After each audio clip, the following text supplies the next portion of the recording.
The different tips of removing facial hair, I always say, let's take a look at the type of hair that we're dealing with. If you have any coarse hair follicles on the chin area and you get ingrown hairs, I always suggest something like a laser hair removal because that'll take care of all the ingrown hairs and you don't have to worry about it. But also you have to make sure that a lot of times it's hormonal, so you're gonna have to go for more touch-ups.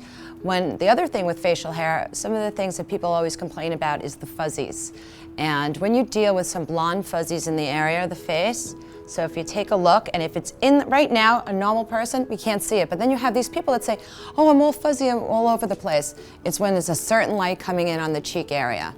So some of the things to notice, if you take a look over here, you have to get the right light and you see fuzzies. How could I remove that hair? Well, a couple of things. One of the most important things is you can't do a laser with that. If the skin is darker than the hair follicles, it won't work.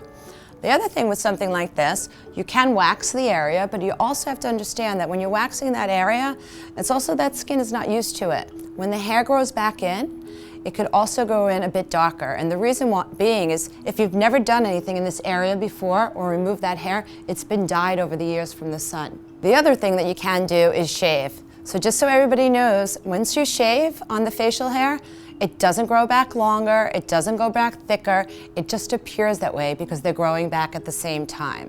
So what are my options? I think the biggest option when it comes to the face is to do the permanent hair reduction for the lip and the chin area.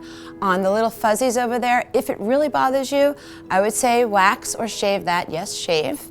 And one of the other tricks that I also have when it comes to the facial hair is a lot of times what we want to do is to open up the eyes. We take a look over here. Some people have the hairline coming down a little bit. If you want to open up your eyes, you actually could do a little wax on this part and it makes your eyes look bigger and more in the upward direction. You're perfect, so we don't have to worry about that.